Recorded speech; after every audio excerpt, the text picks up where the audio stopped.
datang pada video kami kali ini, di mana video ini ditujukan untuk mengerjakan tugas UTS.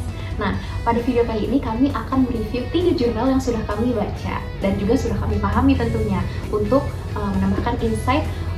Tentunya di video kali ini kami akan memberikan insight-insight yang sudah kami dapatkan dari ketiga jurnal. Pertama di sini ada saya Nadira Putri Oktaviani dengan NIM 44231516. Dan juga ada saya, nama saya Anindya Salsabila, NIM saya 44231894. Nama saya Syifa Widiata Makaswartono dengan NIM 44232240. Oke, selamat menyaksikan guys. Halo teman-teman, selamat datang di podcast kami. Saya Syifa. Tentunya saya nggak sendirian di sini, sudah ada Anin. Halo Anin. Halo Syifa. Dan ada Nadira. Halo Syifa. Oke, di episode kali ini saya dan teman-teman akan membahas tentang public relations, mulai dari penelitian sampai praktiknya di organisasi. Nah, pembahasan kali ini berdasarkan 3 jurnal yang sudah kami pelajari. Jadi, semoga bisa menambah insight untuk teman-teman. Langsung aja ya, saya mulai dari pembahasan pertama. Jurnal yang saya akan bahas yaitu berjudul A Methodological Evaluation of Public Relations Research.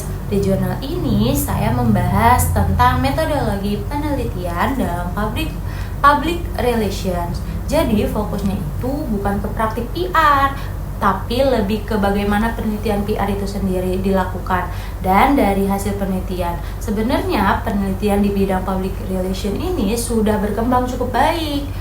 Hal ini bisa dilihat dari metode kuantitatif dan kualitatif. Metode kuantitatif sendiri biasa digunakan untuk mengukur data, sedangkan untuk kualitatif sendiri digunakan untuk memahami fenomena secara lebih dalam, seperti alasan dan proses terjadinya suatu hal. Tapi masalah utama yang ditemukan bukan ada di metodologinya, melainkan di cara penelitiannya dijelaskan. Masih banyak penelitian yang belum menjelaskan secara lengkap, seperti teknik pengambilan sampel, proses pretesting, dan juga uji reliabilitas. Padahal hal itu penting supaya penelitian juga bisa diuji. Kalau penjelasannya kurang lengkap, penelitian jadi sulit untuk dikembangkan ke depannya.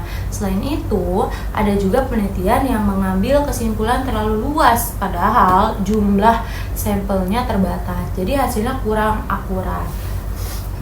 Jadi kesimpulannya, penelitian public relation itu sebenarnya sudah cukup baik dari segi metodenya, tapi masih perlu diperbaiki dalam cara penyampaiannya supaya lebih jelas, transparan, dan bisa berkembang untuk ilmu komunikasi sendiri. Oke, berarti itu sebenarnya fondasinya udah bagus ya, tinggal diperbaiki aja untuk laporan. Betul Anin, itu dia. Oke, selanjutnya saya akan membahas jurnal yang berjudul Research Strategies and Media Relation in Public Relation Practice.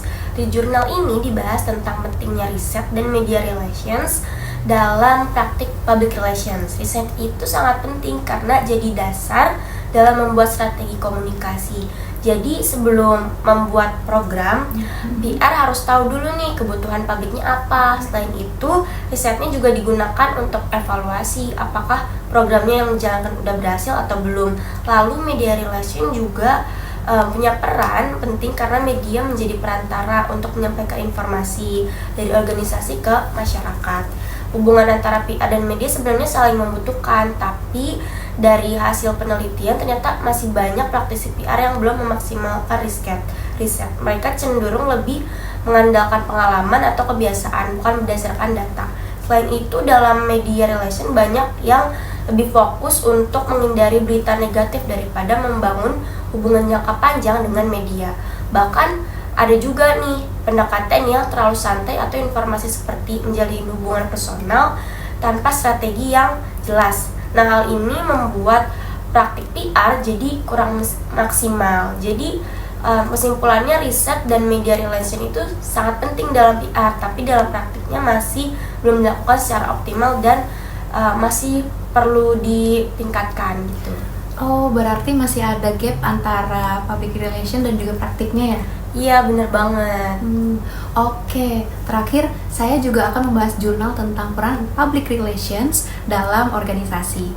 Jurnal ini menjelaskan bahwa public relation itu bukan hanya sekedar menyampaikan informasi, tapi juga sebagai bagian penting dari manajemen organisasi. Nah, PR ini berperan dalam membangun hubungan antara organisasi dan juga masyarakat.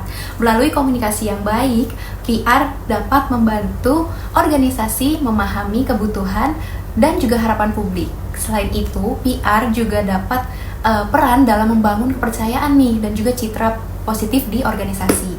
Kalau public relations-nya dijalankan dengan baik, maka organisasi akan lebih mudah mendapatkan dukungan dari masyarakat. Nah, hal ini tentunya juga akan membantu organisasi dalam mencapai tujuannya.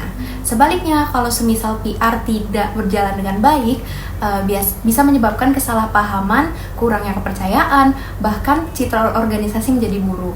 Nah, jadi bisa disimpulkan bahwa public relations ini memiliki peran yang sangat penting dalam keberhasilan sebuah organisasi karena berhubungan langsung dengan publik. Oh, berarti itu berdampak langsung ya terhadap ke organisasi itu langsung berarti? Iya, betul. Sangat berpengaruh nih, Sif.